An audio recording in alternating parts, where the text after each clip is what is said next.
Great verse in the Gospel of Matthew. It says, "For what good is it for a man to gain the whole world at the price of his own soul? What can a man offer to buy back his soul once he'd lost it?" We've all met people whose God is money, others who are control freaks. Their God is power. The list could go on. Some of these folk could be utterly clueless about what the soul actually is, and even if they knew, their short-term desires would outweigh any consequences of their actions. Acquisition, control, money, power are the chief and indeed the only things that count, at least in their thoughts.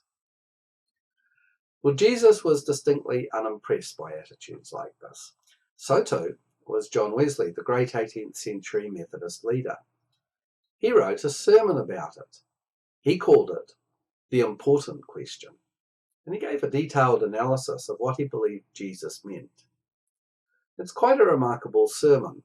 There's lots in it that we might disagree with, but there's one outstanding idea that we can take from it. Wesley says most folk, Christian or not, misread the question as a stark contrast. They think it implies the world is sinful pleasure here and now, and if you opt into that, then you'll take your punishment in the afterlife. In other words, we seem to have a pair of polar opposites. But is that what Jesus really did mean, argues Wesley? No. The important question takes a different turn, he says. Don't read it as if it meant your faith, your religion, your spiritual values are all about unhappiness. Not so. Religion and faith is about being more hope-filled in the present moment. Happiness comes as a byproduct of doing things that are not for our own gain.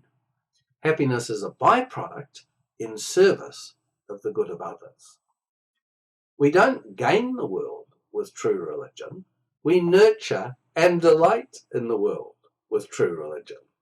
So for John Wesley, Jesus was saying quite the opposite of what is commonly thought. The choice is, on the one hand, real happiness in loving service or stewardship right now, and on the other hand, real misery by seeking only your own gratifications, your own wealth, your own possessions right now. The first way leads on to the kingdom of God. The second leads inevitably to the loss of one's dignity, and also gone one's sense of belonging, one's sense of responsibility beyond oneself. Put simply, to lose one's soul is the destruction of values, the end of moral wisdom. So Jesus is asking an important question and drawing out of it an important truth. Is it to be happiness now by finding one's faith, or is it to be misery now by pursuing selfish gain? The wise moral choices now lead to a satisfaction with life. The wrong moral choices now bring you no real profit at all.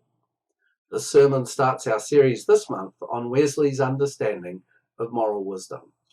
Thanks for watching, and join me next week for more on Through the Year with John Wesley.